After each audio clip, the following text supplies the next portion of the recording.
giving you the real from A to Z surrounding the Dallas Cowboys. News, updates, rumors, transactions, takes, and more. So strap up, Cowboys Nation, and start your day off with A to Z Sports. Live with Will Steele. 3, 2, 1. Here we go. Oh, yeah.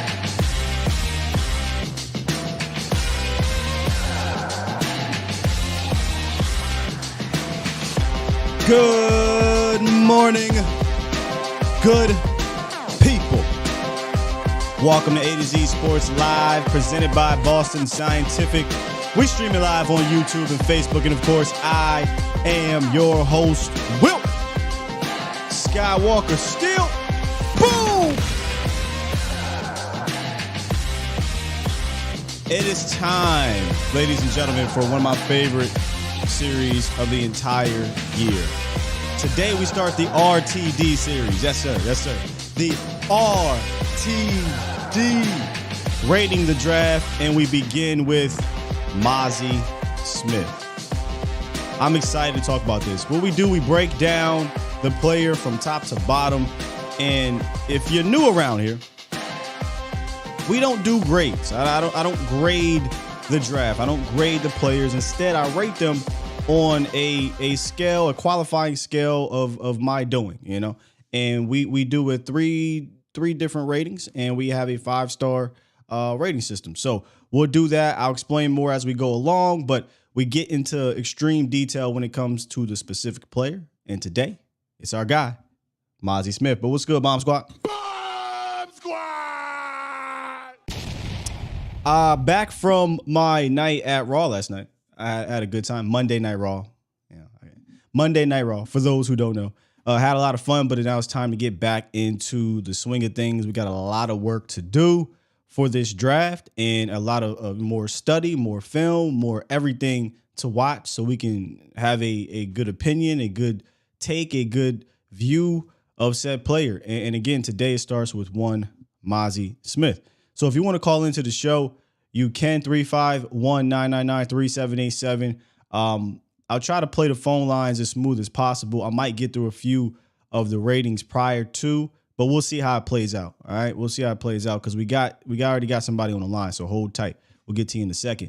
And then once we get to the once we get out of the roundup, because in the roundup we got a little bit of news, not a lot. We'll talk about some of the undrafted guys. Actually, one, but we'll talk about what happened with the undrafted guys. And we'll begin our undrafted free agent spotlight in the roundup. So big, jam-packed show today. I want to make sure I get through it all in a smooth, concise way and then hear from you guys if you want to. Hey, somebody had posted that here, looking in the chat. And, on this show, and then I saw it as well on Twitter, but he definitely gives Mark Henry vibes. I mean, from the top to the bottom, from the look to the power to the we know how strong he is.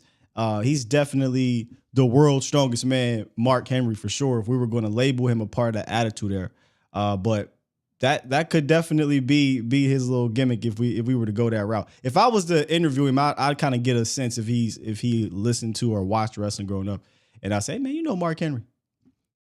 You give off Mark Henry vibes, man. You give off Mark Henry vibes, and we'll also look at a clip from the War Room that you guys have been seeing on Twitter for the most part. And we'll look at a clip from Coach Sharif Floyd that I think is a fantastic explanation of a little bit of a tweak that we could see this season. So jam-packed show, fun show coming up. Let's get right into it. It's time! It's time! It's time!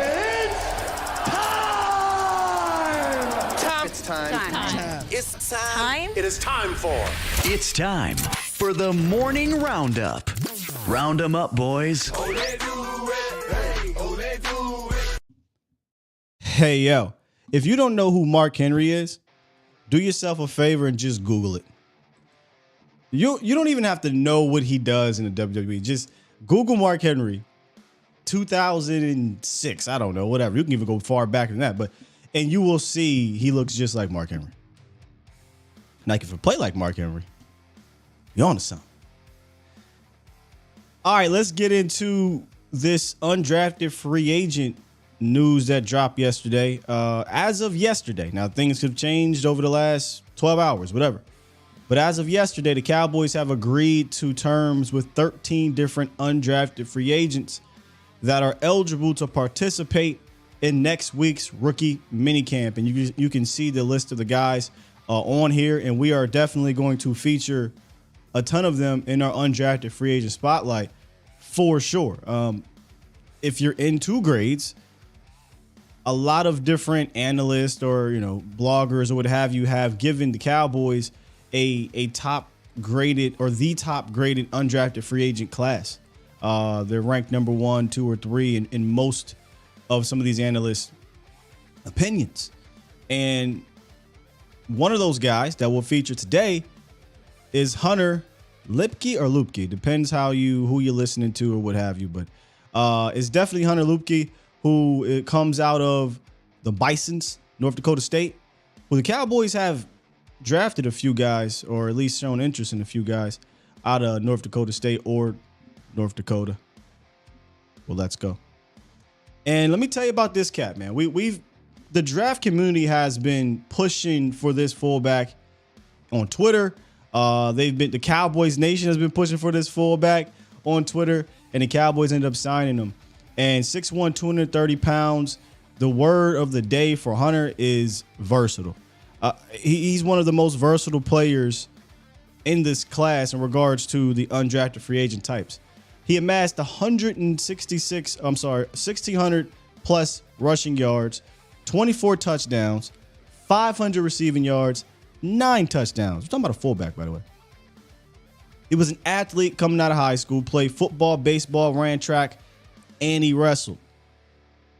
He's flat out a strong, determined runner. I'm not going to mistake him for no Barry Sanders in open field, nothing like that. But when you watch him run, he does have some upper body wiggle for a big dude. I'm not expecting this guy to just make a bunch of dudes miss via the wiggle, but he's going to try to run through you. That's one thing he's going to try to do. I did notice he can get downhill in a hurry, and he has that experience to understand running lanes as a ball carrier because he plays some halfback for North Dakota State. He got a bunch of carries, but he's going to be a guy that's going to be a fullback for this team. Think John Kuhn / Kyle Juszczyk. The John Kuhns are kind of getting ushered out of the league, but there's going to be some part of Lipke that the Cowboys are going to want him to be a blocker. However, the league now, if you're going to have a fullback, I think needs to be more Kyle Juszczyk. And he's shown that ability in college to be versatile. So I think Hunter Lipke could make this team. I mean, if we were to do an early, way too early, 53-man roster, and they carry 4 running backs, which they did last year, if I'm not mistaken. Or did they carry 3? Can't quite remember. But I would carry 4. I would include him as a running back on this team as a fullback, but he would have to be able to do multiple things, which he can do. Can he catch out the backfield? Yes. Can he run the ball? Yes. Can he block? He can block, but he's going to have to continue to develop in that area. And can he play special teams? Yes. So I can't wait to see what this guy can do. This isn't the Nick Ralston types, the linebacker turned fullback who can carry a truck, right? But this is a guy who can be an offensive weapon. And one of the things I've been listening to Mike McCarthy talk about is having guys that can do a multitude of things. And I just don't think there was a fullback on the roster last year that they looked at that in that manner. And I think Hunter can be one of those guys. But right now, the biggest worry about him isn't really his play. It's his shoulder injury. He's been dealing with a season-ending injury from his shoulder that he's apparently rehabbing. I'm not sure where he's at in his rehab, but that's why I featured him today as our injury spotlight, brought to you by OSMI. OSMI provides arthroscopic and robotic assisted orthopedic surgery, foot and ankle surgery, sports medicine, physical therapy, and a whole bunch more. They got a team of orthopedic specialists in Fort Worth, Decatur, Mansfield, and they provide state-of-the-art orthopedic care to the North Texas area. When it comes to medical care, you and your loved ones deserve the best possible experience. So schedule your hassle-free appointment today at osmifw.com. And make sure you guys tune in to our next episode of Doc Talk with Dr. Boothby. We'll be talking about Hunter Lipke's shoulder injury and a couple of these other new guys that the Cowboys got that have maybe some injury backgrounds. But again, I think he's got a real shot here to play that Kyle Juszczyk type of role. And that's really what it's going to have to be if he's going to make this team.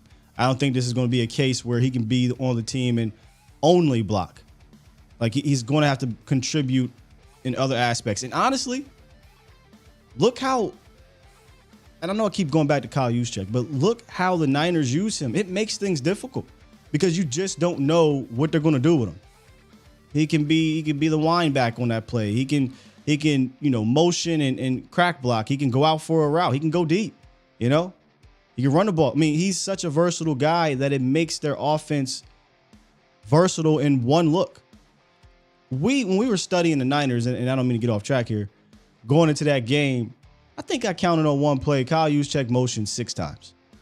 Now, the Cowboys don't do nothing like that, but that just goes to show you how fluid he is and how good he is and how difficult it makes that Niners offense, because you just don't know where the play is going to end up.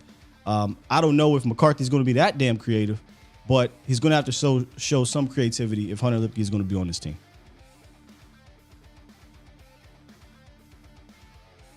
And that, my friends, is our undrafted free agent spotlight. Nick says, can he catch the ball? Yes.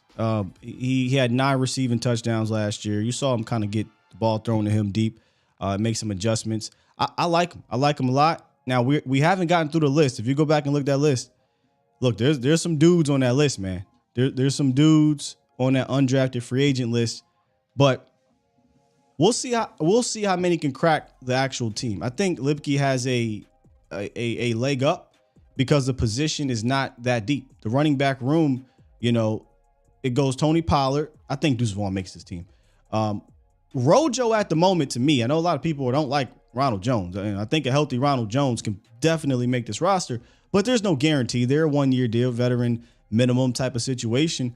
It's just not a room that's full of guaranteed guys or stamp their ground type of guys. So he's got a leg up compared to, say, a receiver position or, say, a cornerback position, say, a defensive end position. These guys are going to have an uphill battle because there are established guys or there are draft pedigree guys ahead of them, and they'll have to really beat out kind of that last dude on the team in that depth chart. And even that's not always the easiest thing to do, as we've seen in years past. So Hunter Lipke, man, let's keep an eye out on him. Iceberg Q Super chat. dropped the super chat. It said this draft and RFA class screams physicality. You mean the undrafted free agents? I'm guessing what you mean. So this draft and undrafted free agents screams physicality. Cool. Yes, Nick Burston, the Cropper kid. I can't wait till we do a spotlight on him. Hell, I might do the spotlight tomorrow on him. I kind of took a peek. I just cheated a little bit to go look at him, and I was like, "Ooh." I know we're talking about Deuce and what's the kid's name? The little squirt turban. But this Cropper kid is interesting. I can't wait to see how he looks down there at training camp. He looks very, very interesting. All right, let's kind of turn the page here now. Let's skirt and get back to the other side of the ball and talk about this defense side of the ball. Talk about Mazi Smith and get to this rating the draft, because we're seeing the phone lines come in here. I want to talk about the 3 levels and how I grade or rate. I don't want to use that term. Rate each of these draft picks. Again, 1 will be value. 2 will be year 1 impact. And 3 will be long-term outlook.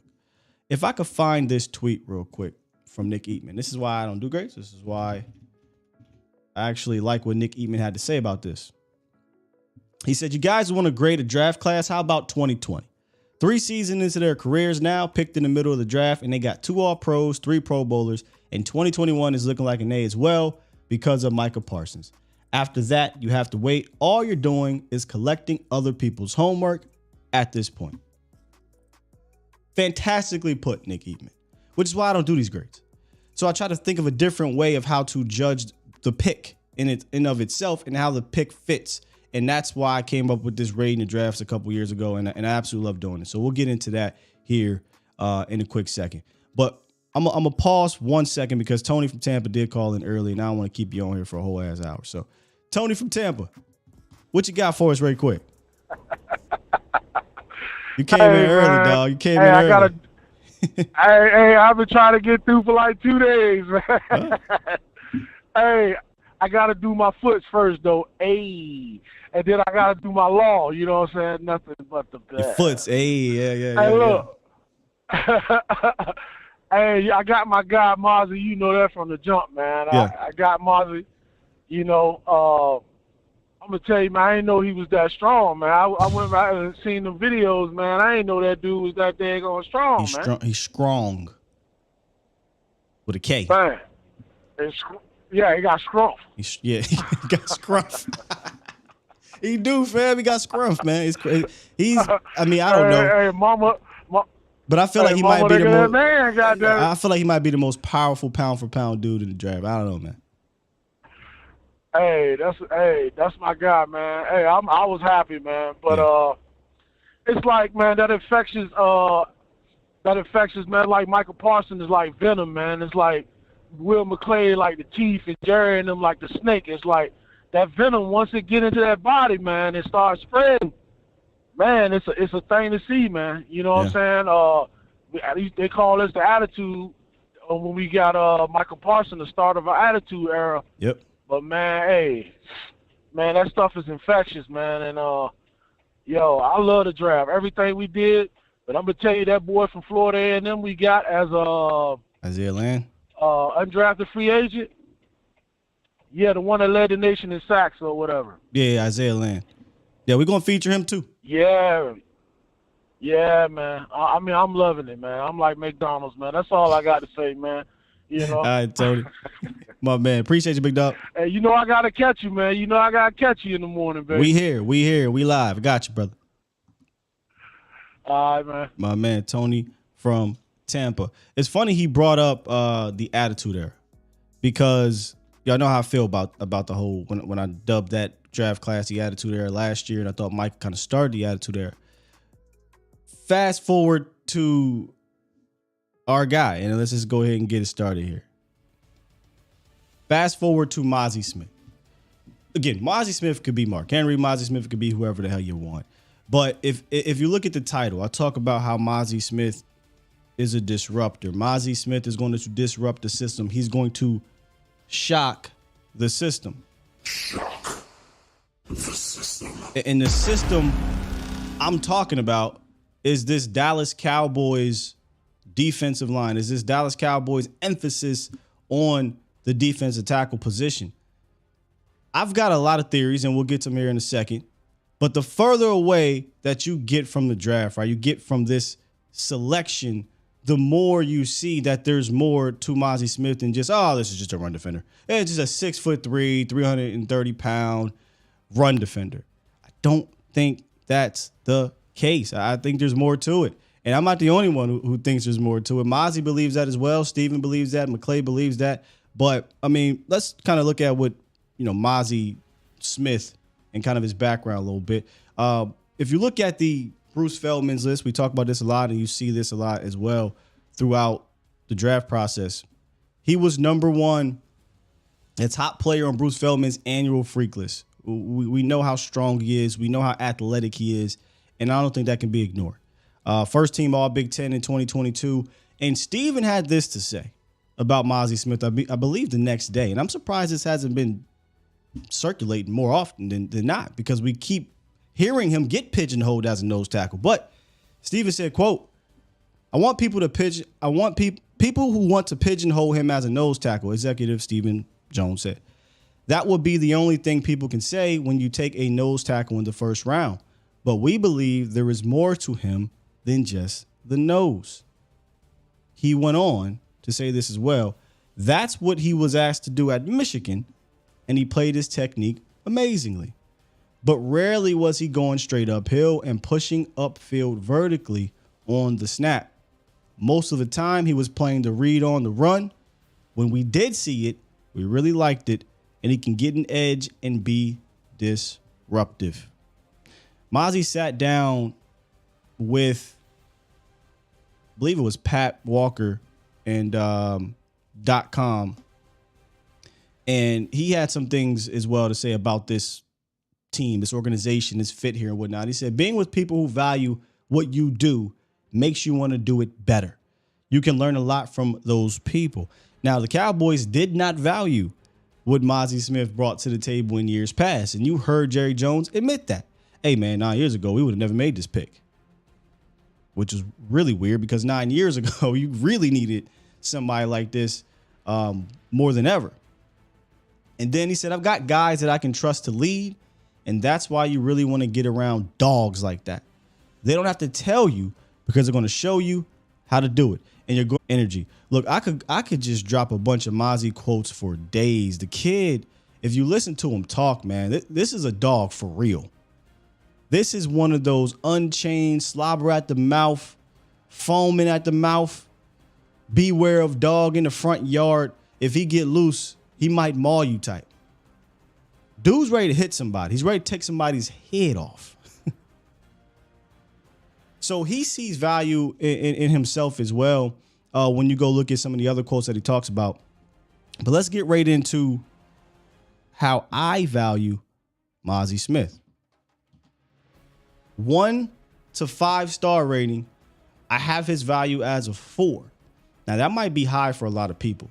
And the reason why I took a star away is because a lot of people are going to say, oh, well, you don't take run stoppers in the first round. And it is technically a passing league. So, all right, whatever. I'll give y'all that. I'll give you that. But to me, he's an interior disruptor. He's going to shock the system.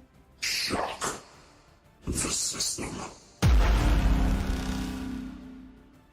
Sure, this could also be a case of, this is the thing that the team has been missing for years. So maybe I might be a little biased in that sense. But so what?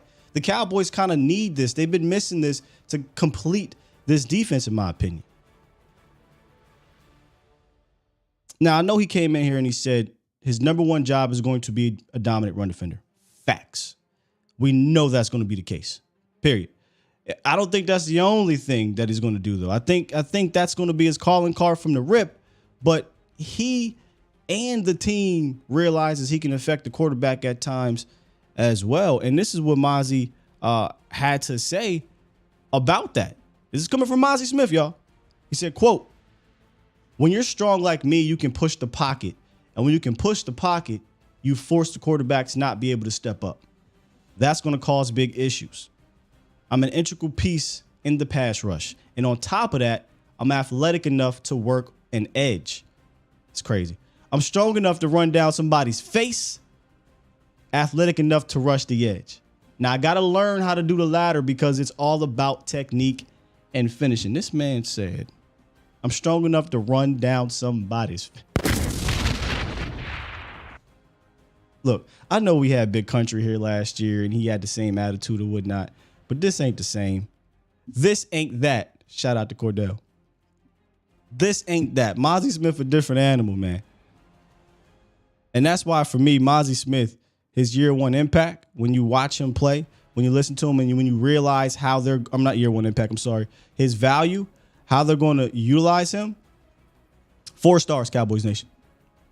4 stars. Where would you give Mazi Smith, or what would you rate Mazi Smith, year one impact, 1 through 5? I think last year we used to do the star emoji. So if you got star emojis, you can put it in there. If not, you could just drop the numbers. Where would you rank it?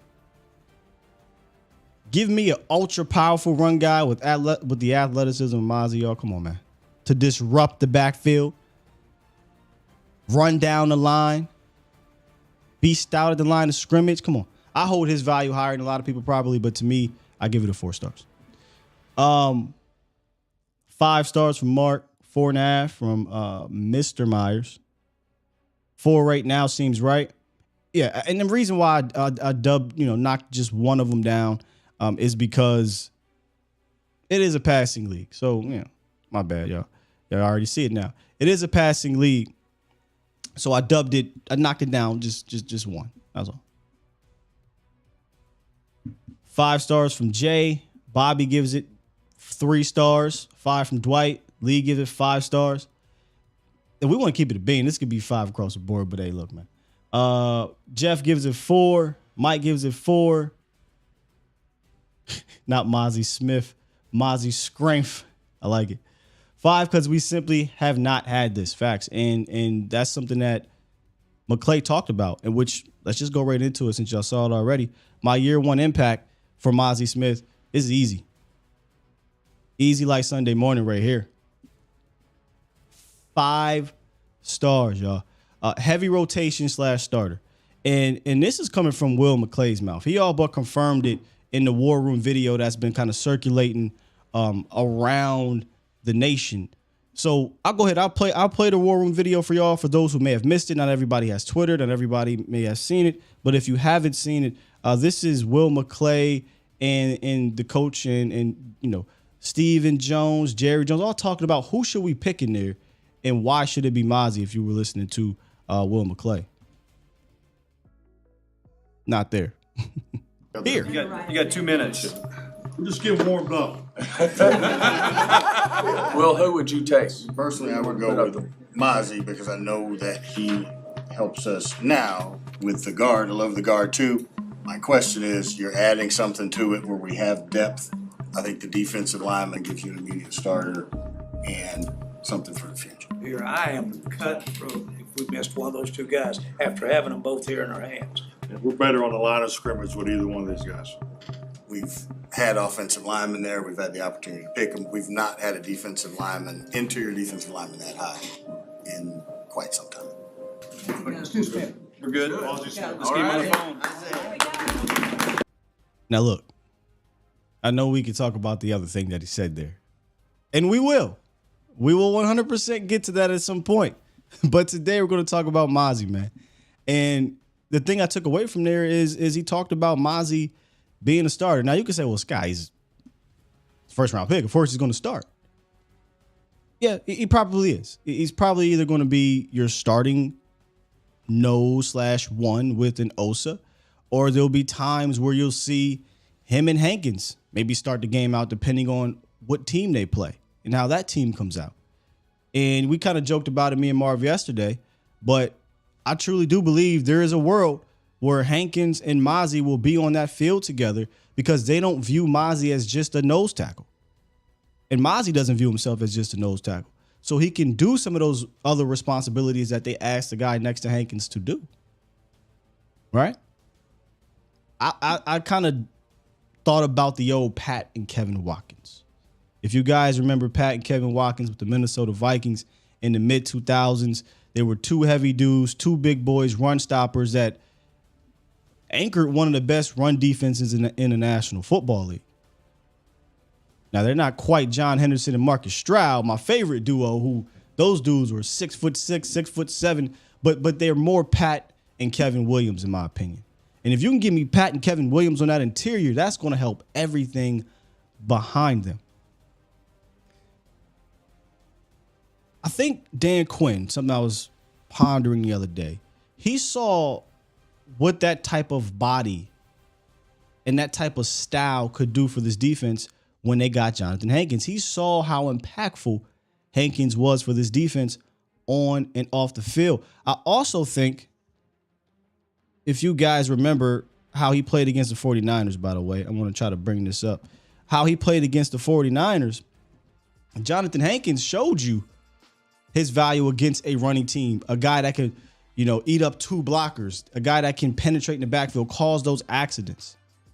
I think him and Coach Sharif Floyd, by the way, saw these things on film, and I think they're going to tweak how they approach their keys, how they approach their assignments moving forward. And that's something that Coach Sharif Floyd talked about in that nugget from the draft.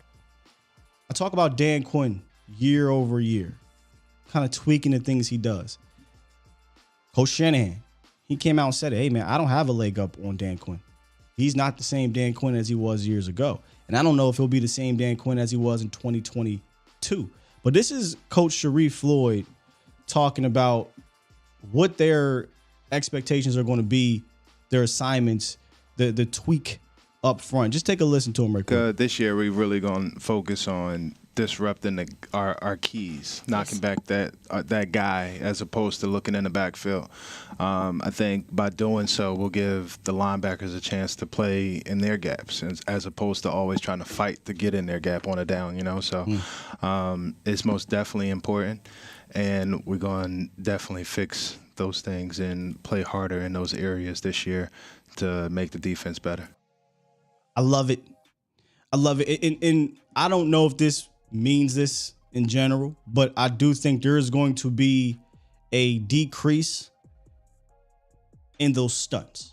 I do. I think they are going to stop with all these stunts because they got caught many a times. Now, a lot of it was in pass rush, but there's times where teams understand, oh, they like to stunt on this down or like to stunt on this distance. And Dallas or the team will just run at them. Or they like to do this with their defensive tackles and they know how to approach it, hence the edge. Cowboys are getting crushed out there earlier in the season. And if nothing was there, they can easily cut back because there just wasn't that stout guy on the back half of that season after there were some injuries that happened on the interior. Sharif, I can't wait to see what this really means on the field, or at least see it physically.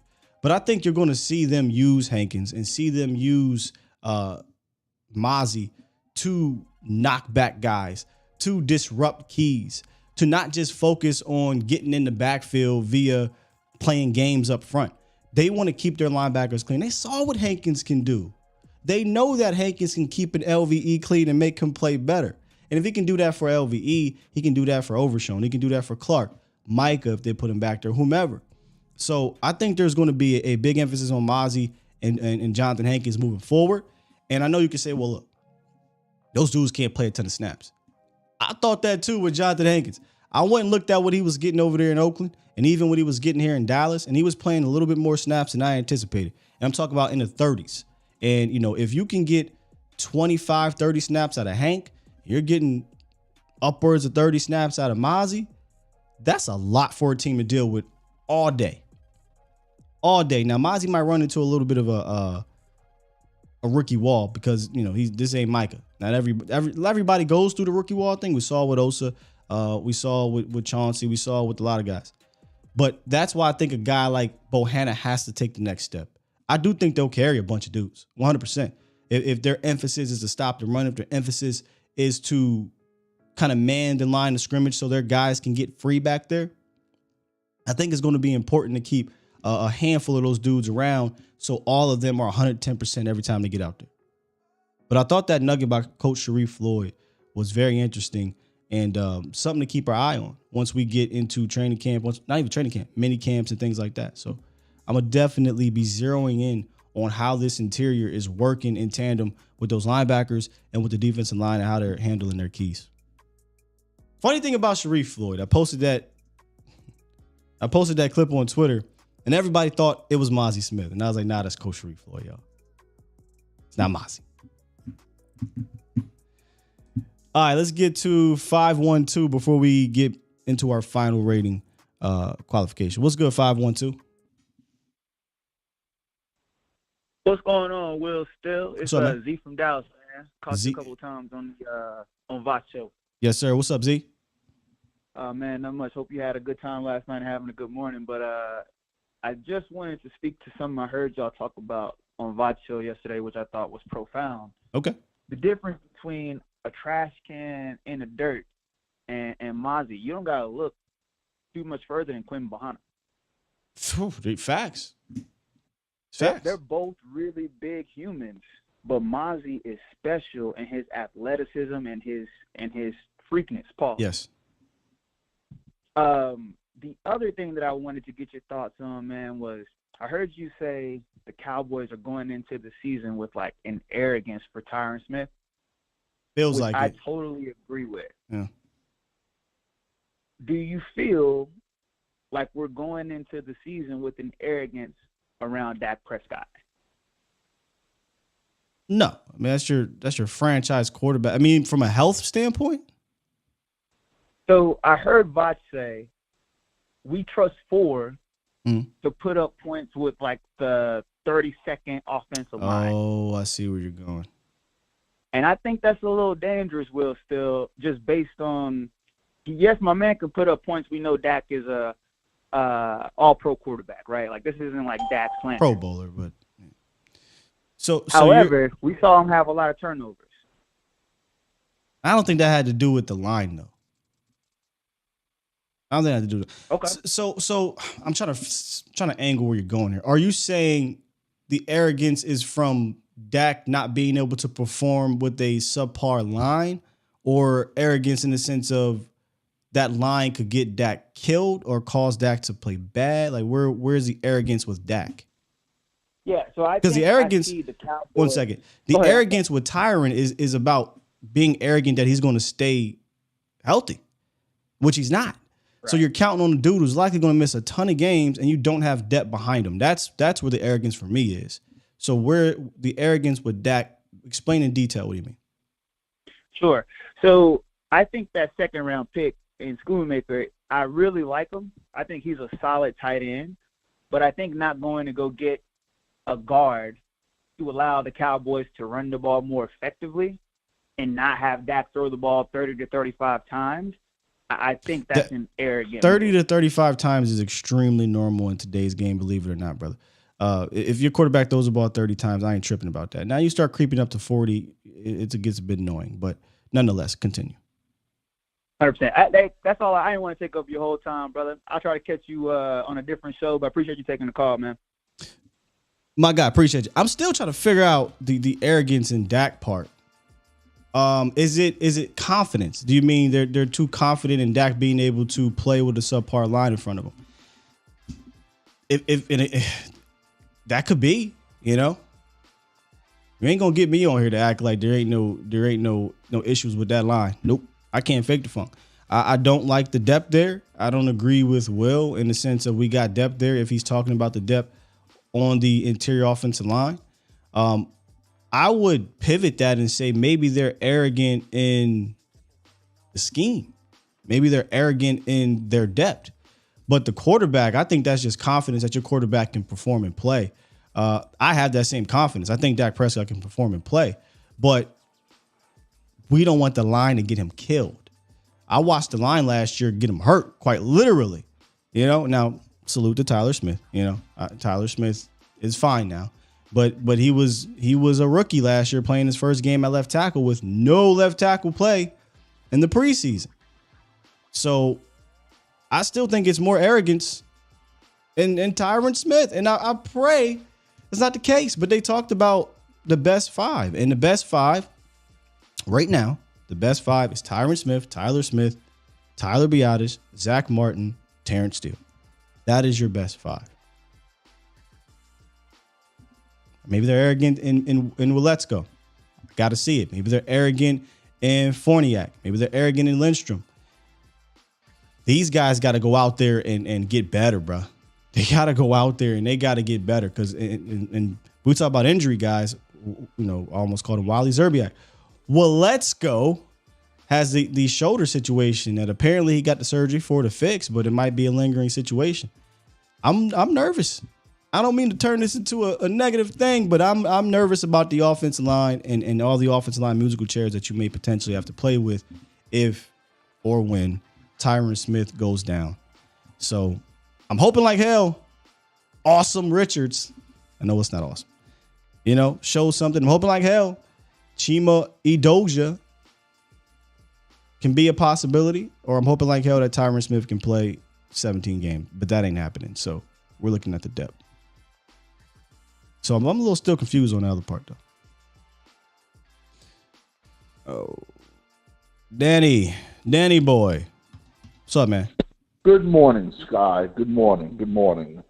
I'm sorry I didn't call yesterday. I was still traumatized Sunday and Monday over the draft we had over the weekend. I'm not going to talk about Mazi because we spoke about him already. We know what we got with him, but it's just going to add to it. He needs help. He can't do it alone. So I'm just going to break down the draft. You don't think I gained a lot of respect. You don't think Hankins is the help? A lot of respect for you. Say that again. You don't think Hankins is the help? I just think Hankins is on his way out. He's old. And yes, can he help? Absolutely. Wait. I mean, and Mazi. Wait. Look. I get he ain't the young whippersnapper, but Jonathan Hankins has just turned 30. So, Okay, but what I'm trying to say is, there's a theory to this madness. Let me just finish what I was going to say. I'm just saying because you said he needs help. I mean, they quite literally brought back Hankins to help, and so that's part of the help. But nonetheless, I don't want to ignore that. I don't want people to think he ain't got no help, bro. He got one of the best run guys. No, I know. I think you're there, but he's on a cheap $1.5 million deal. Sure. Me personally, we talking about next year. I don't see him playing 17 games with that kind of money. That's probably the least money he's ever made in his career. What does that mean? What does his money have to do? Go out, give it a good 10. What does his money have to do with him playing 17 games? I gotta take my cover off my phone. So, real quick, I'm just going to break down the draft real quick. But like I said, I gained a lot of respect for you. I always respected you, but I gained a lot of respect for you watching the podcast over the weekend when Thank you. We drafted a 25-year-old tight end in round 2. And the reason Philadelphia Eagles are in the Super Bowl is because they have the best offensive line in the NFL. And who did they take in round 2? They took an offensive tackle. But we took a 25-year-old rookie tight end. And granted, everyone says he's a great blocker. But when you're 24, almost 25, and you're blocking up against 19-year-old kids, 20-year-old kids, you should look great. So that's round 2. Round 3, Overshown, for the last 2 years I've watched him, I said he's big safety. And Will McClay and Jerry said he's going to play big safety. He's clueless at linebacker. Is he a missile going straight? Absolutely. But God forbid one of our guys inside go down. Do we really think a 6'4", 226 guy is going to be stout first to run? I just think his future is big safety. Round 4, we get Fihoko, who could be the next Bradley and I, 2.0, or I think the plan is to bulk him up and throw him into 3-tech, slide him down into 3-tech, because I don't believe he's a true NFL edge. Did he dominate his conference? Absolutely. But when you play at a lower level, you're supposed to dominate your conference. Then, which I don't understand, is at round 5, we trade a round 6. We trade a 5th rounder from next year's 2024 draft to pick a corner that ran a 4.71 and was ranked like 134. So the corner pick didn't help. I would have rather had another defensive lineman or an offensive lineman. I'm going to be honest, the offensive lineman we did draft from North Carolina, I don't know much about him. I didn't really scout him because on North Carolina there really wasn't anybody besides the wide receiver, you know what I'm trying to say? So what if that offense he had what? Bad run grades. His grading in the run. He's a much better pass protector. This is not me. Danny, this is you. Read this. I didn't make this up. This is you because you didn't even watch him. But go ahead. Finish. I'm just saying the breakdowns I read about him. Then I love the Deuce Vaughn pick. Love the Deuce Vaughn pick. Yet there was better running backs on the board. Your guy McBride was there. I love Deuce. My only problem with Deuce is who does he push off the board? Like you dressed 3 on Sunday. So we got Ronald Jones, Pollard, and Malik. What are you talking about? You think he can't push Malik? What are you talking about? Say that again? We don't think he can compete to push Malik Davis? Well, Danny, I think he's never played in the NFL down yet. I love the Deuce pick. I love Danny. Versatile. Danny. You can't say that. You can't say the kids never played an NFL down because you can draft an offensive lineman that never played an NFL down, and I could throw that at you. Right? So let's not do that. Okay. Let's not say he never played an NFL down. Listen. Malik Davis never played an NFL down until he played an NFL down, and we liked him as, you know, the guy we rooted for as an RB3. But please, in closing, Danny. But listen, in closing, please. Yes. Like the earlier caller you said, we're playing with fire with this offensive line. Sure. And I'm gonna leave it at that because I don't care what quarterback you have. If you got a bad old line and you got pressure in your face. I feel you, brother. Joe Sandberg, what's good, man? And all's good. The one I was going to explain though about the Mazi pick. Mm-hmm. Mazi was the only one tech that was there that actually was not your trash can full of dirt, and I got to understand the assignment, man. That's a good thing. What's up? And the other thing I saw, like, I would actually even prefer Mazi even over Jordan Davis because Jordan Davis was going to give you zip day one and pass as far as like rushing the passer. I mean, that ain't shit. Jordan Davis got picked in 14. Mazi got picked 26. Mazi, I think, is more athletic. Jordan Davis is an athletic freak, though. I mean, from the numbers, he's super, super athletic. But I do think he'll give you more in the pass department. I think that. But Jordan is he's a mountain, you know? So he's going to move guys differently. The one thing about Deuce Vaughn is definitely going to be pushing somebody out of the running back room. Because when you watch his actual film, you see him do stuff that maybe only Tony did as far as like in his college career. But even then, Deuce is just coming off of a 2-time All-American. Yeah. You tell me he's not going to push one running back off the pile? Say again? Danny say that Danny's saying a 2-time All-American is not pushing a running back off the bridge for us. Yeah, I mean, I'm not going to get too far into Danny's call with that one. You know, he's upset, he's angry at the draft, and everything sucks right now. We're not, you know, it is what it is. Everybody has their emotions to it, but we got to understand the assignment right now. You know, we got to understand the assignment. But the Deuce Vaughn thing is strange to me. Like, you're so upset that you can't see a world where Deuce Vaughn can't beat out Malik Davis. What are we doing? You know, the running back room is not deep. That's probably one of the easiest rooms to crack this year. But anyway, all the other running backs, day 3, all off the field concerns, all of them. I didn't know that. You know, when it came to, was it Dwayne McBride and Zach Evans?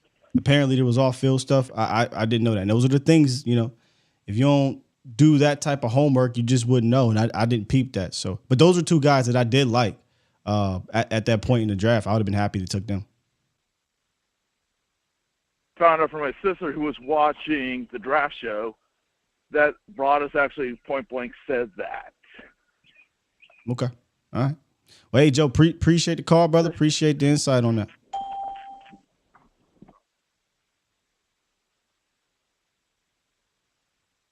All right. All right, man. One more. Let's get back to our final one. Juan, what's good, Juan? What's going on, Will? How you doing, brother? I'm good, man. How you? Man, I'm listening in, brother, and I'm wondering if they need to send more stimulus checks because there's a lot of unhappy people out here in Cowboy Nation. So I'm kind of just thinking that Joe Biden can do us all solid. But I mean, I think the Cowboys had an amazing draft when it comes to solidifying what they need to solidify. Mazi up front. I mean, we've been getting abused for the last who knows how many years. Yep. People running down our throat. It was hard watching that Sunday night game against the Eagles this past year. It was hard watching that playoff game at home against the Niners. It was hard watching Christian McCaffrey in the fourth quarter run right up the middle, right? But we forget that when we draft Mazi because he doesn't have 15 sacks, because he doesn't have 25 sacks, right? He's going to do so. He makes our defense instantly better at every level. which is just insane that people can't grasp their mind about that. And I hate when they say, well, he's a one-tech. That's what they had him playing, and you're so correct at saying assignment. You know what the assignment was? They could have played him at 3-tech, at 0, at 5. He's so athletic and so powerful. He can do so much across the whole line. But they're going to ask him to specifically work the middle of the field, which Dallas has been needing so much. And I just applaud the front office, man, for going against the grain, going against the grain and doing something they haven't done in years. I mean, I would have liked to see O-line, but decades. They feel confident.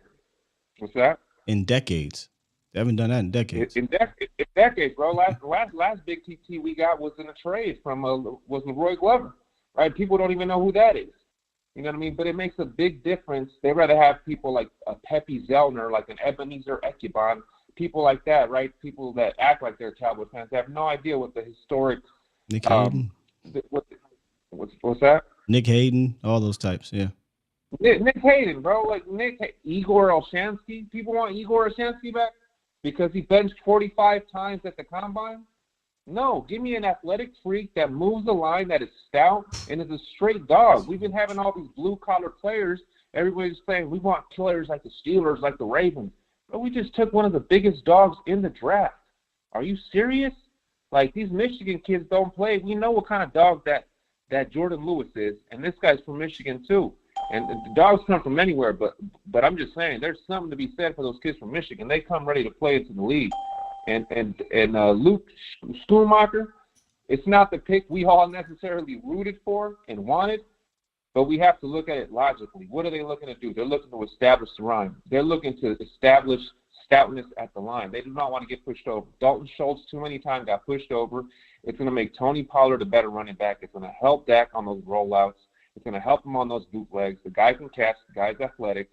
He's going to have competition with Ferguson. But that's only good. We should applaud them, right? Bill Parcells said if you have a position that's filled with good players, add another one.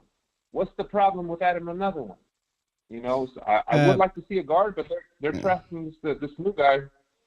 I'm on fire, bro. These kids got me fired up, bro. I get pissed when they trying to just say, when they have things to say and they have no logical reasoning or facts behind it. It's just upsetting because I know someone like you puts in the work. You do us all a favor. Right, we can click, and you're giving us everything that we're not able to do because whether time or what have you, you're doing it all for us. And people, was a caller said arrogance. It's arrogant that people want to call into your show and act like they have a point when you do all the work. That's arrogant. So, look, I look. Everybody had an opinion, and I know you're fired up right now. You're everywhere, but I was not a big fan of the Schumacher pick. I'm never going to lie about that. Sure. But like I said, going into this process, there are going to be picks here that we're not going to like or we're going to like, and we're going to react to them emotionally. But then after that, take your emotions out of it and figure out how does this work? How does this work for the Cowboys? Where does this fit for the Cowboys, etc. I am not in the world of this sucks. This ain't gonna work out, or this is gonna be a bust. I'm not doing that no more because I don't know. I just don't know. So how does this fit? How can we maximize this player, et cetera, et cetera? Yes, I wanted a guard right there. No doubt about it. I will not make no qualms about it. But they got some players here that this coaching staff, we know they can make players fit. Dan Quinn, yes, he doesn't hit every time, but when he gets a guy, sometimes he does hit. So I trust Dan Quinn with a guy like Overshown. We'll see what happens. For Schumacher, I don't worry about Schumacher being productive here. Like, that's going to happen. But I also felt like any tight end they took in the top 4 or 5 rounds would have been productive here. So that's just my point. But I'm damn sure not about to get draft depression, when I'm not going to ignore that your team in the offseason set themselves up in the draft to have not many glaring holes because what they did in the offseason. And they got one of those holes, in my opinion, and that was the nose tackle position. Yes, I would love for them to get the offensive guard. Let's see what happens here with the free agency. Let's see what happens here moving forward. But, yeah, I'm not about to be sitting here and be all depressed about the draft, because I think this draft is not just about, hey, can I get 7 contributors this year? It's not going to happen. Not when you have a team this talented. That would be a problem. If you're thinking that 7 players are going to come in and make a difference on your team immediately, that means you don't have a good team. That's Right. what that means. Yep. And just real quick to close, the people say the best part of the weekend was the highlight of watching Deuce Vaughn getting a call from his dad, and yeah, that was. But I'm gonna tell you the second one was seeing that reaction when the Cowboys took Mazi. Oh hell yeah! Oh hell yeah! I was genuinely shocked, bro. So think about this for a second. You. Think about this for a second. I watched that like 3 times, bro. I was like, I need to go work out. And it was about 10 o'clock here, or 9 o'clock. I need to go work out. I'm so fired up watching this. I was it was shocked. ridiculous. But shout out to you for firing us all up. Maybe I'm still fired up from that pick. And I'm excited, man, for what this year's going to bring. I think it's going to be a lot of good things. We're going to see a defense we've never seen before, at least for us, you know. Yeah. There's people that go out here. I've been watching the Cowboys since 19 whatever. I'm just saying, in my era, I've probably never seen a defense that we're expecting to see, and hopefully we get to see. So with that being said, hey, also side note, they took that kid from Southern Miss. Eric Scott. All love. I hope the event was good yesterday at WWE, and I'm gonna keep tuning in, brother. Respect. Salute, my guy. Appreciate you, man. It's funny he brought up the reaction there because it was the exact opposite the next day. You know, it was the exact opposite. You know, I was extremely fired up for Mazi. I was extremely shocked for Mazi and extremely shocked for Shoemaker. And there were two opposite things. But again, I'm not telling y'all how to act, what to do. But once I got over that initial reaction, you know, you listen to how they want to use them. Both of them, really. And then I kind of got to put a level-headed mind frame on and think about it. With Mazi, it was clear. The path to me was easy. It was easy to see how impactful this dude can be. And not just now, but like Will McClay said, for the future. And that's why, for me, Mazi Smith's long-term outlook is easily 5 stars. And I label him here as a core enforcer.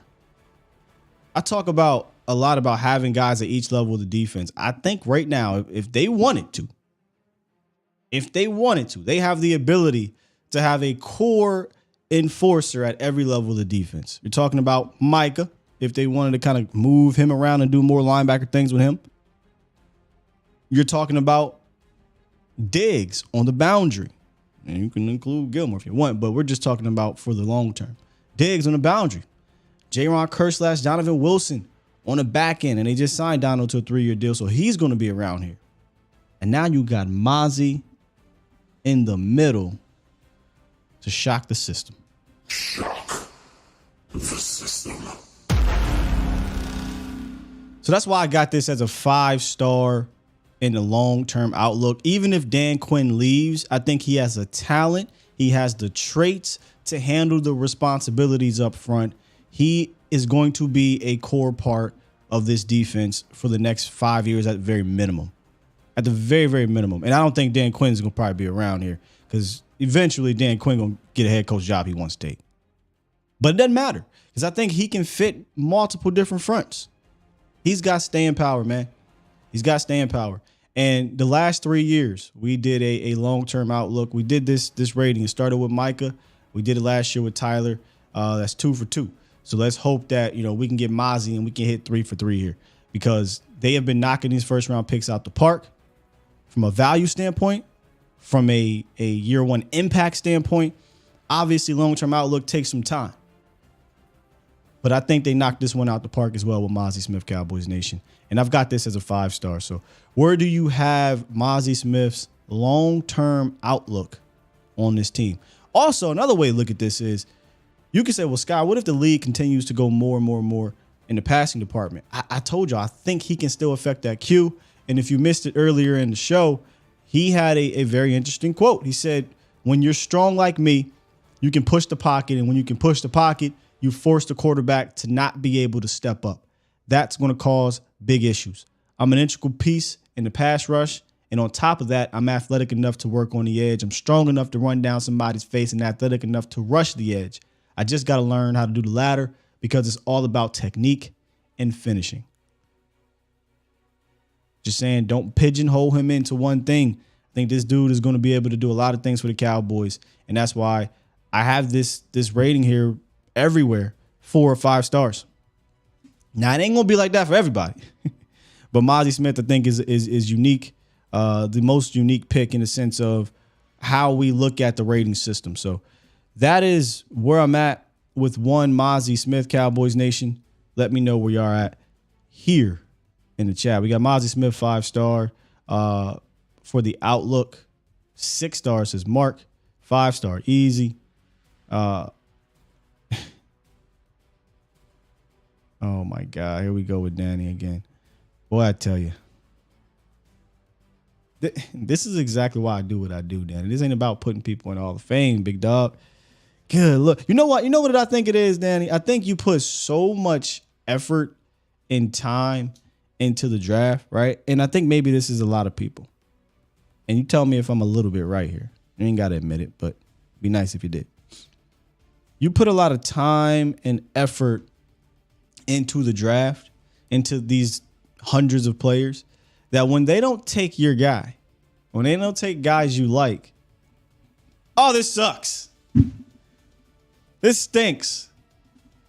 We suck. This is not going to be like all that energy just kind of comes out of you. And that might be a lot of fans. That might be a lot of us, but I don't know what to tell you, man. I don't know what to tell you. Like this, I said this on Twitter. You know, this franchise, this team, this McClay, this scouting department, they earn our grace even within our disagreements. They've earned our trust doing this draft thing is what I'm talking about here. How many times? I mean, I don't know if you would admit this. How many times they made a pick over the last decade or what have you, where you was like, oh, this sucks. And that player ended up starting for you for a long time or being a quality guy or being a star or whatever. I don't know. I've only been following you for a few years. You might say I'm always right. That's fine. But how many times have y'all said that? We've all been there. Like, man, I don't know about this one, man. This is that. This is that. And then next thing you know, boom, this guy's a core part of your team. And that's all I'm saying is that this front office, Will McClay at the very least. But when it comes to this draft thing, they have earned some grace to say, hey, look, man, I ain't feeling that pick, or I ain't feeling this the way they went about it in this way in the draft. But damn it, they've been doing well in the draft. So how can I sit here and be and moan about it all the time and be draft depressed, man? And I think you're draft depressed because you put all that work in, all that time, all that energy, and they ain't take your dude, so you mad and you sad. I get it. I get it. I get it. Just bring a little context to these picks, man. And that's all I'm trying to do. I said this yesterday. I'm not moved one way or another from this draft. I'm not. This pick does a lot of moving for me. But in general, I'm not moved one way or another. I think this team was already ready to go and compete. And they got a guy I think that's going to help them get there. They didn't do everything I wanted to do the way I wanted them to do it. But they did check those boxes at those positions. You said they ignored the offensive line. Danny, they literally took an offensive line in the 5th round. Well, Sky, it's the 5th round. Sure. Tyler Biotis was taken in the 4th. You know? So let's just kind of let's let the thing play out a little bit and let's see where we're at come training camp. But forget the draft. They could have forfeited all these picks and I'd have been confident in this football team going out there and competing. That's just me. So there's no rainbows and Skittles and there's no doom and gloom here. We talking about what is with the team. Do we got toxic time or all in time today? Which one? Oh, all in. I already told you. No toxic this year. No toxic. Okay. So my favorite part of that Mazi Smith clip is how Jerry Jones talked to a football expert and Will McClay says, shut up and dial the phone. Here's the name. That was the best part.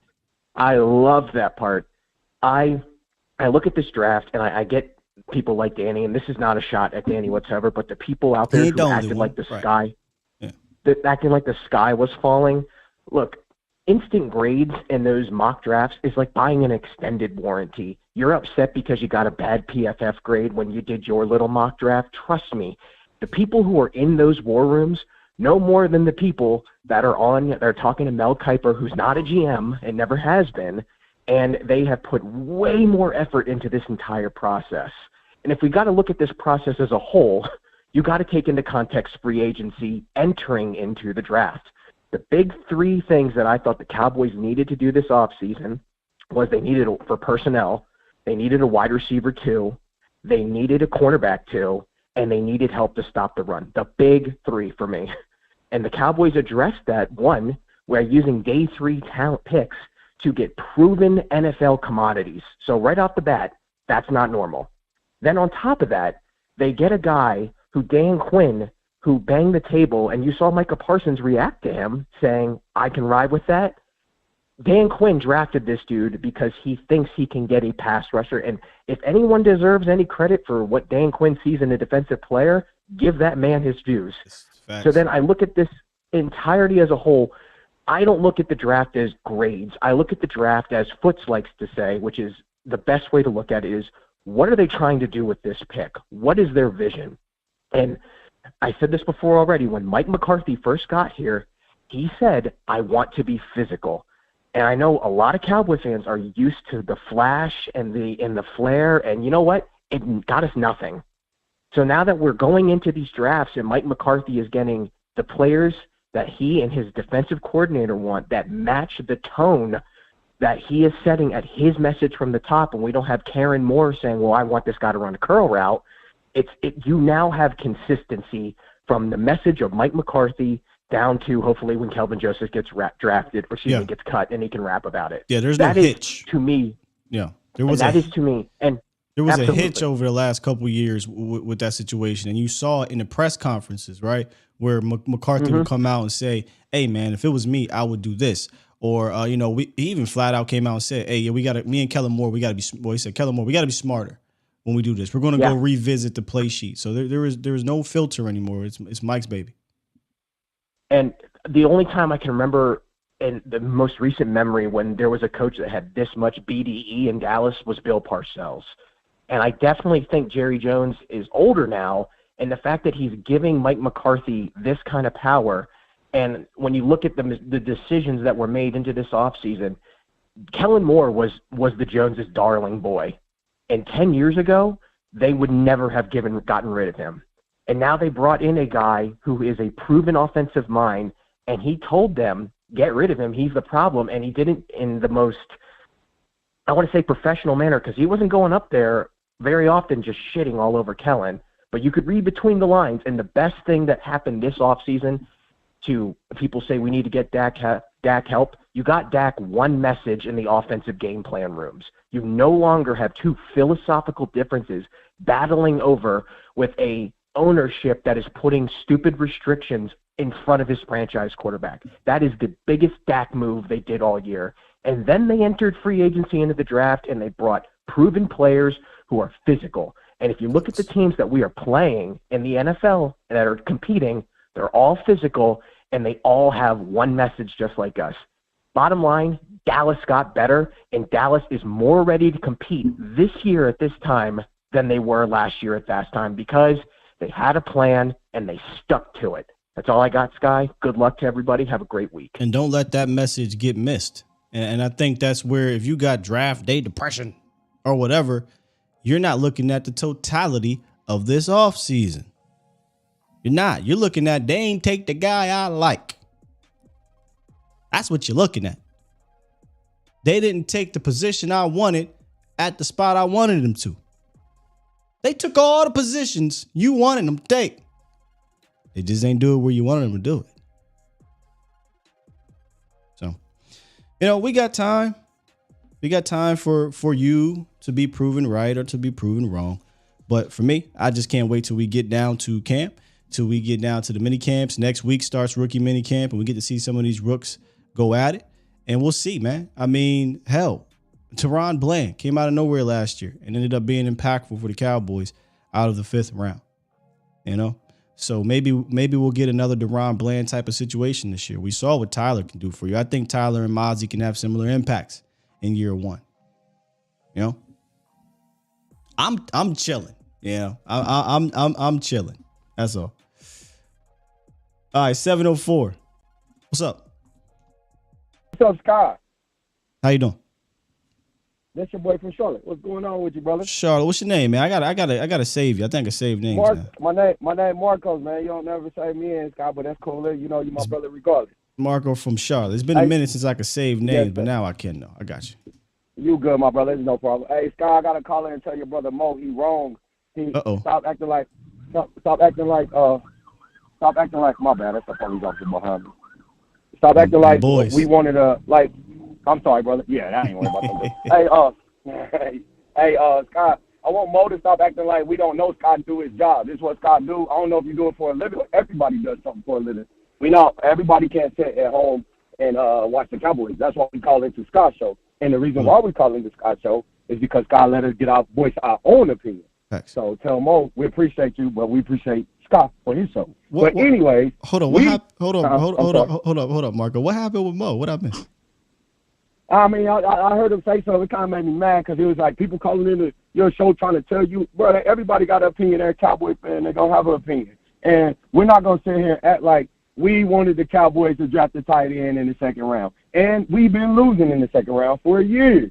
When I wanted, yes, I will say that. No. I'm saying I didn't know that was said. Yeah. You guys can call in and give your opinion all day tomorrow. And look, y'all know how it is here. We don't got to agree all the time. We're going to talk about it. But yeah. Man, so, Scott, that's why. Scott, you the only show I call into. And I call the West Coast sometimes. And I like Foot too. But I really like you because you let me voice my opinion, which, in my opinion, is on the draft is trash. Let me tell you why, Scott. I'm not saying it's real trash, but it's a C grade for sure because Mazi, great pick. But you turn around and draft you turn around and draft Ferguson again. You draft the same guy. Like you was about to say Dalton Schultz. Yeah, I mean they the same dudes, man. They can't change our franchise, man. Draft a guard. We need a guard to change our franchise, bro. And we got to draft a guard just in case. What's the name getting longer than 2-2? Martin. Come on, bro. That Cowboys tripping. Yeah, they. I mean, Jerry, them getting in there, they laughing. They Jock Bond, whoever Bond. I don't care. Draft the players we need to win the Super Bowl, bro. You drafting dudes that look. I don't even know Spoonmaker. We don't want this guy. He on the team, and we're not saying he won't be good. But do we need him? No. I didn't think that guy. I'm not saying he's sorry, Scott. No. I've 1 second before you move forward. I feel you on the tight end. I said it going into day one. I did not want a tight end in day one. I said if they do it in day two, I'll live with it a little easier. But I still didn't want one in day two. That was just me. But continue. Hey, Scott, and me going back on the second round pick, we lost out on my boy. We lost out on we dropped the boss man Fat when we could have drafted my boy over there that has the gene. His dad, Samuel. Man, how many times we gonna do this, man? I'm telling Jerry, Will McClay them good in the first round, and they might hit a couple in the later rounds. But they count no more draft and development guys. Like a lot of these guys, Taco Charlie, trash. We look at these guys, and I'll tell you, my boy. Wait. Yes, I'm sorry. Go ahead, bro. It sounds like you're leaning towards that these dudes can't draft. Is that what we're saying? No, sir. They hit in the first round. No. I said draft. I didn't say draft first round. I said draft. No. They can't draft in the second round. I'll say that's got for sure. The second round has always been a funky round. But again, I didn't say first or second round. I said draft. No, but Scott, I think how many players have we missed in the second round? Right. But you missing what I'm saying here because it sounds like you're insinuating that this is not a good drafting team. Would you say this is a good drafting team, or are we just focusing on the misses? No, excellent drafting team. I like Will McClay, but I'm talking about don't try to make it seem like we needed a tight end. Schoolmaker was a guy. Yeah. And then Mogo say, Mogo say we brought him here to block. No, we need a guard to block, not a tight end. We brought a tight end to block. Come on, man. Come on now. We don't join Cowboys fans. Come on, man. Marco, I'm sick about that. Crazy. Hey, look, look, you, Danny, and whoever else is on this tight end thing, I'm siding with y'all. I wanted a guard. I'm gonna keep saying it till we get to hitting the pads and we can kind of move on. But you were about to continue about the draft. Go ahead. I want to hear more of your thoughts on the draft, Marco. I love Mazi. I love everybody. I love I even like Schoolmaker. Man, he gonna be a good player. Who can't be good in Dallas system with us? But do I want him on my team? This draft is trash, but I like Schoolmaker. It's not trash, Scott, man. It's just not. It's not who I wanted, man. It's not who you want. I get it. And a lot of people. Hey, Scott. Yeah. It's not who my boy Sky wanted. It's not who none of the Cowboys wanted. Only person wanted him was, and I can't say if what's the name wanted him, you could have drafted that fullback we got later in the second round. I would have been more happy. Hey, Marco, get the fuck out of here with that. Scott, that's terrible though, Scott. We got Ferguson in them. Come on, man. Yeah, look, you know how I feel about Fergie, man. But there is a role. There's a role for Schoonmaker. There's upside there. I would have preferred it maybe a little later. But I can't wait. So Schoonmaker and a Awesome Richards or Asim Richards, one of the two. I'm gonna call him Awesome. Yeah. I think those are the two we really need to do a rating the draft for and dig into. That way we can see and learn more about those players. But look, I think if it sounds like, Marco, your frustration comes with the fact that they did not draft a guard early in the draft, right? No, Scott, not even a guard. Anybody else but a tight end. You could have drafted a quarterback. Anybody but a tight end for me. I promise, Scott. And Scott, I'm getting so bad about my Cowboys. I want us to trade our second round pick because we can't draft good in the second round anyway.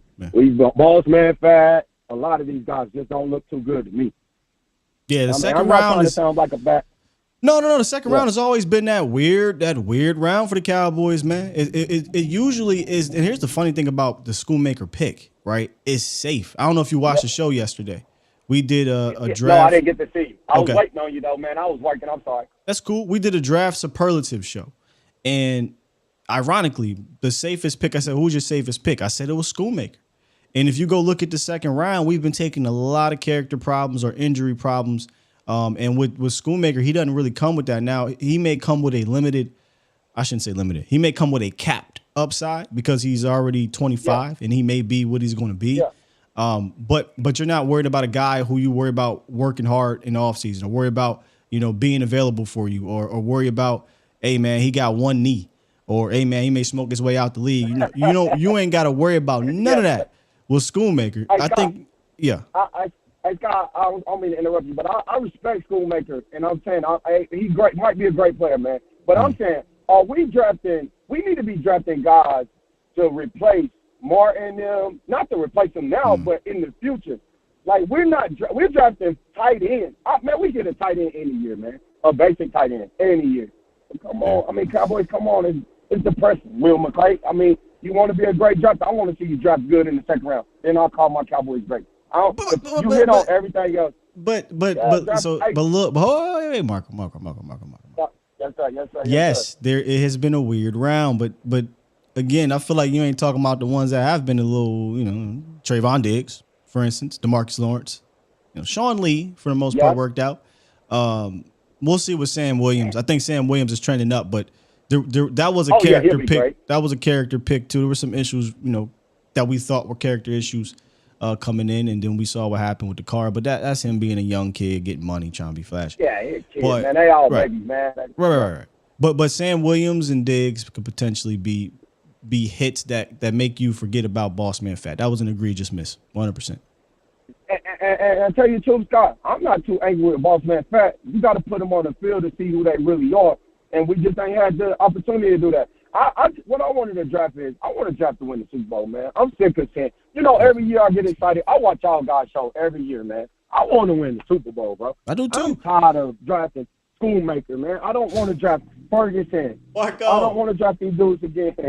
Marco, they drafted a dude that I think is going to help you get there. And this may sound crazy to most people. Then whoever that second round pick was going to be, and I'm talking about Mazi. Yeah, but hey, Scott, I got a question. Can we keep wasting our second round pick? That's what I feel like. I don't think this is going to be a waste. I think he's going to have. We'll talk about this in depth more when we get to Schoonmaker. I purposely am not going in depth on all these picks because I want to take my time with them. I don't want to just breeze past them through calls and through shows. I want to dig into these players. Sir. But he won't be wasted because he'll literally play. He'll literally have a role. It's just a matter of where is that ceiling with his role. Is it going to be, as you would say, enough to get us to the Super Bowl type thing? Look, I don't think any tight end was going to be like that. Hell, you could argue any guard was going to be like that in the first or second round. There would just be a part of the situation. But we just wanted to get that guard to kind of plug him in get him acclimated, and now you don't got to worry about that spot for a number of years. So, Marco, a lot of people share your frustrations, bro. And so brother, I appreciate you, Scott. You're a good brother, man. You're a blessed brother. Be blessed, man. Thanks, your show, bro. Yes, sir. Salute. Yo, so the energy from Marco and Danny is hilarious, but it's the same energy. Just the way the delivery is completely different. Completely different. Marco said, man, I'd have took, what's his name? Lupke in the second round before I took Schoonmaker. Come on, y'all. Come on now. Oh, I got to get $100,000 in here. Hold up now. What's good, $100,000? I ain't talked to you in a grip. Yeah, I know, my man. I know, man. Listen here. Yeah. Keep the same energy. Woo! I don't want to hear these people say, yo, he a beast. Will McClay has done it again. Keep the same energy. Don't do that. From don't do all that, y'all fans to Mike Fisher. Keep the same energy. Keep the same energy. Because Mike Fisher said, oh, we was the 6th best roster in the NFL last year. We still the 6th best roster now. So that means you don't like the pick. I don't want to hear you walk it back. I don't want to hear you say, oh, I had to protect myself. Forget all that. What side are you on? Period. What side are you on? You got to understand the scheme that Will McClay is trying to do, that the coach is trying to do, and that Dan Quinn is trying to do. It's all about the scheme. And the scheme don't fit your favorite player or where you – listen, what this draft has proved to me, Will, it don't – where you get picked at don't matter no more. It's about getting your guy. Hey, $100,000. So y'all sitting there – yeah. Chris Vaughn, who is Deuce Vaughn's dad, he said this. It ain't about where. I'm sorry, it ain't about when. It's about where. It ain't about when you get picked. It's about where you get picked. It's about where you get picked. Who picks you? The Eagles got the best, Holly Holmes, best draft in the past 3 years. Right? How many Super Bowls they won? I don't want to hear you got there. You still lost. Yeah. And they picked all the name players that we wanted, that they wanted, and that all the stars and all that ain't win nothing. So what that got you? It's about where you go. It's about the fit. Do that team got a player for you? That's what makes the player. If Patrick Mahomes would have went to the Jets, how many Super Bowls they would have won? Come on. Come on now. None. So I don't even think they would have won one. God, no. Come on. They would have won none. They Zero. would have been calling him a bust. Thank you. They would have been calling him a bust. So stop looking at these guys because these ain't the flashy names that y'all see these other guys report because a lot of y'all don't even watch college football. You see what I'm saying? So y'all looking at the mock drafts and y'all see the same names come up. So y'all go and y'all look at the highlights. And the highlights look amazing and great. So y'all get excited. And then when the Cowboys don't draft your guy, and the Cowboys, man, they had a bad draft. How many, like you said, how many times we picked a player, we booed it, and he made the Pro Bowl?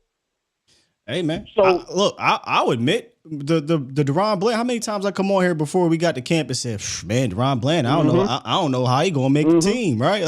Like he messed around and got he messed around and he the damn star now. You know what I'm saying? So you just got. Let's go see what happens down here at camp. Let's see how these guys get acclimated, and then we'll have a better understanding of what's good. But I don't know how many more times I can say it, man. Go ahead. You can't. And a lot of these guys don't even watch college football. The running back. I know he nice because he tore my Alabama Crimson Tide up. Tore us up. He's nice. Like he tore us up, guy. I'm sitting there like, you can't stop this guy. Come on, Nick. What are you doing? I was pissed off. I was mad. Yeah, he nice. You feel me? Like, you can't sleep on him because of his size. Oh, man, I hear people say, man, why you draft another Tony Pollard? We got 2 Tony Pollards. And what are you guys doing? Like, this guy, if you got a plan for him, he can do some stuff. He can catch two out the backfield, and Dak Prescott did throw to Cole Beasley. So if you think he can't throw to him, come on. And Coach McCarthy said he has a distinct plan for Deuce Vaughn. So right. And along with the tight end, everybody, tight end is this, tight end is that. Kelsey got drafted in what round? Third? You see what I'm third saying? or fourth? Something like that? They got drafted after the second round. Put it that way. Thank you. And he's a beast because what? They got a scheme for him. So you got to look and see what Mike McCarthy is trying to do. He's trying to run the football. They're going to do that West Coast. If you look at how he blocks, how he can catch the ball, he catches everything that comes to him. He can catch. He got a little bit of wiggle. He can move upfield. That fit the West Coast offense. When you do the West Coast offense, you don't want to put a guy out there. If you know this guy. In closing. The offense, because I don't want to take a break. The offense and the defense, they want guys out there so that the plays and the schemes look the same and you can't take people off. Because when you run people off, that gives clues to what you're trying to do. But when you got the same people on the field all the time and you can switch up in a heartbeat, bang, bang, bang, bang, bang, you don't know what somebody is going to do. Like Dan Quinn. Dan Quinn is going to create a defense that can stop the RPO and Jalen Hurts and them boys. That's what he's trying to do. The league ain't trying to do that. He's trying to do that. Watch and see. Uh-huh. And you can just flip the switch, and guys don't have to come off the field. You don't have to change personnel. Guys can stay on the field because they know what to do. You can do so many different formations, so many different things with the same guys on the field, and everything looks the same. That's why they're getting guys that can do multiple things. You got to look into the scheme first before you can grade these guys and say they're trash. That's all I'm saying, Scott. I'm out. My guy, 100 grand. He just kept it 1,000. Look, I was thinking about this the other day. Our society is rooted in extremisms now.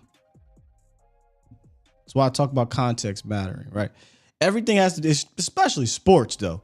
Oh my God, there's only one way or the other. There's no really context anymore. There's no patience anymore. It's extremisms, you know. And I saw Trey say, "Well, keep that same energy if it don't work out." Look. Half the damn time, we should want to be wrong. Half the time, we should want to be wrong with some of our opinions because more people are boisterous about the negative aspects of whatever happens in sports than they are about the positive. Because the negatives, they generate more clicks, it generates more heat. It's WWE, right? It generates more heat, more engagement, et cetera, et cetera. It shouldn't be about and even on 100 grand side, keep the same energy. I don't want y'all to keep the same energy, man. Like I want us, because I'm sure I'm gonna be right or wrong about a pick or a player or a situation or whatever. I want us to be able to accept the new data and be like, damn, let's get behind that now. That actually worked out. Let's get behind that now. Or damn, that didn't work out. But damn it, how can we get better here? You know? That's just me though, man. You live in extremisms. If you live in that extreme, you're going to be Danny. You're going to have draft day depression. You know, you're going to have draft day depression. And man, that shouldn't make you feel that way. That's all. Hallelujah said Vecna. Yeah. One more. My apologies. One more and I get going. I got a meeting here in a second. Look, y'all know how I am on the show. I'll let y'all get it out. We'll talk it out, whether we agree or disagree. That kind of makes things go a little bit longer. My bad. Tomorrow we'll open them up again for sure. I was going to wait and I'm probably still going to wait to do Schoolmaker, but man, he's getting a lot of heat today. Talk about heat. About one last second. One more thing. Rey Mysterio's son, Dominic Mysterio, has the most heat in wrestling right now. Schoolmaker is basically Rey Mysterio's son right now, Dominic Mysterio. The heat Schoolmaker is getting is nuclear. And it ain't his fault. That's crazy. So we're going to see. We're going to talk about him probably next week, though, or later this week. We'll see. But I'm interested to see how all y'all takes on Schoolmaker moving forward after we dive in a little bit more. All right, man. DP. I respect DP in this thing, whether we agree or disagree. So I want to hear from him. What's good, DP? What's up, Scott Walker Steel? What's good with you, man? Man, I told you last weekend I was going to have to call in this week. Unfortunately, Pops had a medical emergency at the first round, so I didn't get to on any of the draft shows. Pops all right, though? What's up? This is your Pops all right, though? Yeah, he at home now. That's good. He at home now. Pops getting up there in age, man. He's got a lot of ailments he's dealing with, so, every day with him is a blessing. But Sky, I told you about a month ago I was going to call your show over one guy, and we got him. Mazi? Man, we got a Maserati Mazi. Come on, man. Hold up. Maserati Mazi's built for it tough, though. Come on. Man, look here. For years, we have, as a fan base, whine, cry, bitch, and moan about why we can't have us one of them big pluggers that can move in the middle. Yeah. Mazi is 6'3", 323, running a 4'8", with a 33-inch vertical. Do you realize how stupid that is? That's why he was number one on Bruce Feldman's freak list. I still don't think people truly understand how freaky he is. And I think it's going to take him doing it to like a Cowboys offensive lineman, a video from the star, right? That goes viral. Maybe help folks get a reference point. 6'3", 323, 33-inch vertical. When Shaquille O'Neal came out of the NBA draft, he was 7'1", 315 with a 36-inch vertical. Just let that sink in for a minute. Yeah. All right, like the man said, as soon as the pick was announced, no more QB seek, AJ. Well, shit, they put Mazi and Hankins in that middle. Ain't gonna be too many pushing. They're gonna have to, run around them. That quarterback keeper not working there. Yeah, but of course, I was hyped about Mazi. Day 2 did piss me off like I think it did the rest of Cowboys Nation, because I did want to see them go back and finish cleaning up the trenches, which they put off until like round 5, I think it was. And that irritated me, and I think everybody else. But day 3 gave me a little bit of clarity. I think looking over this draft, really the last 3, whether he ever does it full time, it leaves us multiple. DQ definitely got 3-4 vibes coming all through. And I think that a lot of folks are probably a little more used to us looking for starters when we go draft rather than looking for depth. And I think that's what threw everybody off this year. Yeah, because your team usually, right, doesn't participate in the offseason in grabbing those type of guys. So we're like, damn, we gotta go get this immediate starter, this immediate impact dude. Maybe that's something that, as content creators, we probably should have hammered home a little more, where you're not going to come out of this draft, man, with a bunch of dudes that are going to come in and play and plug and play as starters. There wasn't many opportunities for that because of how well they built the team. Yeah. And I think a lot of people fail to realize that with all of those pandemic red shirts, I've never seen a draft class with this many 24 and 25-year-old players. Yeah. I think what really ended up happening was there were so many guys whose tags were touching, the teams just started taking their guys. Well, we don't know how much they were touching, because one thing they were talking about there was, as media scouts, is almost always different from the actual NFL team. Right, we just this who we like, but we don't. Maybe we don't account fit. Maybe we don't count contract. We don't count scheme. We don't know what's going on in that room in regards to how they're going to play said player. So they may have a guy higher than a media scout may have, or a fan scout may have. So that's just listening to those guys talking about Brian and what's his name talk. They mentioned that, and that's the truth. Yeah, but I definitely think that. Also, anybody who's out there mad about our draft, I think is mad because they had an idea of what they wanted to have happen, guys that they wanted to see us target. Yeah. But obviously, the front office, they decided to go a different direction. I think when you look overall, we did get some good players who can help this team, and that's really what you're looking for. So no real need in boo-hooing too much. Yeah, and one last thing on the age, the COVID situation, that's something else they also talked about. The COVID situation definitely affected that because they gave that extra eligibility to come back. But I think you'll see it come back to the median probably in about a year or two, maybe 2 years. You'll see it go back to an old guy being like 23, 20, you know what I mean, as opposed to 24, 25-year-olds in this draft. Yeah, but I think that some of those dudes probably benefited from it. Because, I mean, think about it, they get to sit down and develop longer, you know what I mean? So sure. I'm pretty sure there's going to be a good amount of guys who come into the league and are able to contribute a little bit more than what their draft stock would make you think, but it's because they got those extra 2-3 years to sit and develop. Yeah, I'm always an advocate for these guys, you know, going back and honing in on their skills if they're not quite ready. So I'm with you, man. ADP, good talk. Yeah. Hope your pops continues to get better with his health. And I'll get with you, brother. All right, bro. Be good. Salute. All right. Wrap that up here. Boom, boom. Interesting show today. Interesting show. But again, I should expect we're still going to be riding this type of emotion coming out the draft, which I don't look, man. I ain't here to judge at all about it because we were excited for the draft and we had our thoughts on what we wanted from the draft and it didn't happen. So we're still trying to get through it. But man, I've just learned messing around with this team. Yeah, I might not like this, might not like that. Then next thing you know, we get to camp or we get to preseason, we get to the regular season, and some of these guys pan out, some of them don't. But I don't want y'all to forget that this is a good team.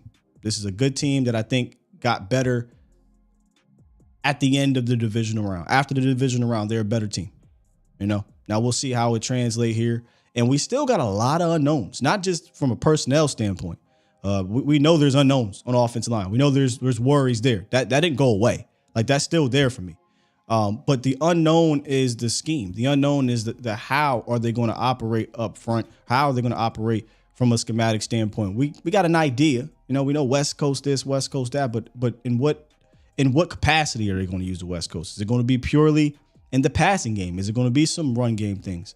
A lot of question marks offensively. Defensively, I think, man, they solidified it. They added the last infinity stone to that defense. Don't think there's any question marks really over there. But offensively, there's a little bit of an unknown. So, and to me, that's exciting. As a fan who deals with this team on a daily basis, little things is just as being, an unknown. I don't use a question mark. As an unknown is exciting because you get a chance to see how it plays out before the season. It ain't exciting during the season. During the season, it's scary as hell. During the season, you're like, ain't got no Tyron Smith, or we ain't got no Terrence Steele. And, what's going to happen? You get real nervous. Right now, though, this is the exciting part because there's guys who are going to rise to the top. There's those DeRon Blands who are going to rise to the top. There's going to be battles in camp that you might get worried about. Damn, Terrence Steele getting whooped by Micah Parsons. And now you worry, and then come to find out Terrence Steele doing the whooping. So buckle up.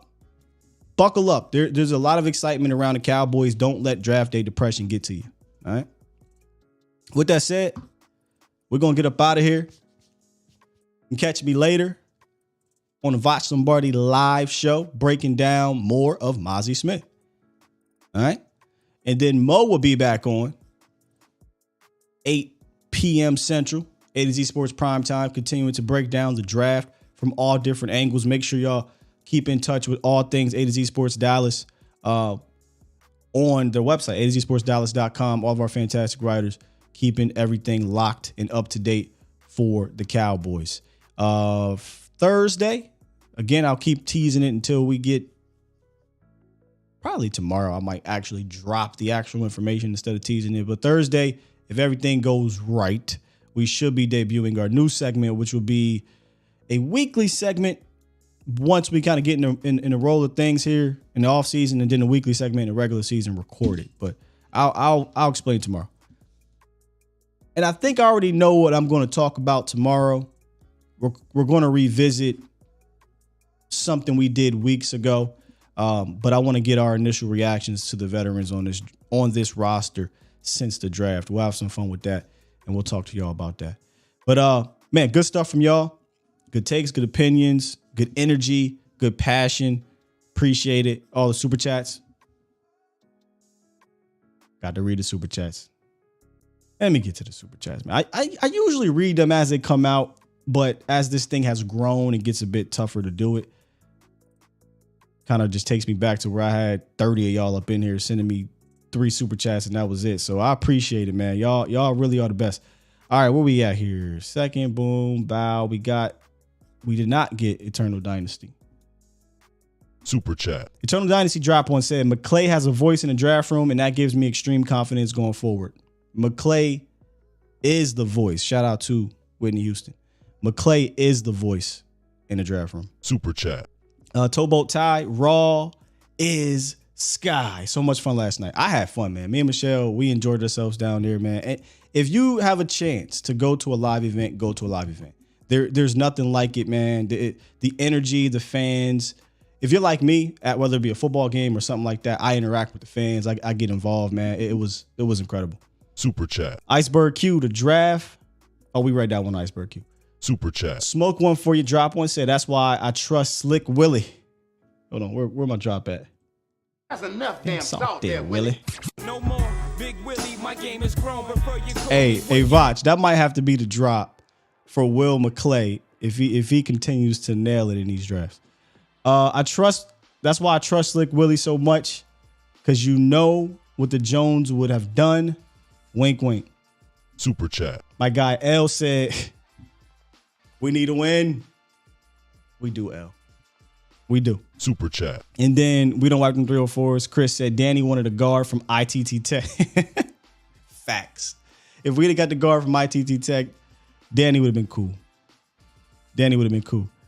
Hey, you absolutely right, Peasy. Got to talk about our friends over there at Boston Scientific, or it don't work out over here. ED can affect your self-esteem and impact your most important relationships. If you've tried pills or even different things like injections or what have you, and it hasn't worked, we got a solution for you, man. Take a free online assessment that you can share with your doctor. Click the ad to learn more. Visit edcure.org. Get the facts. Find a urologist who can offer treatment options when others do not work. Again, that's edcure.org. It ain't hard, but you can be. And with that said, no better way to end the show on that. Press this button. Hey, Professor O, I got to find a way to not let that saying be a part of Boston Scientific. I appreciate you. But that ain't something we going to have forever. But the saying is hard, man. Pause. But the saying is pretty damn good. But I'm going to get some merch. I'll probably put it all on black stuff. Or black tees. We'll see. I'm out of here. Love y'all. Peace.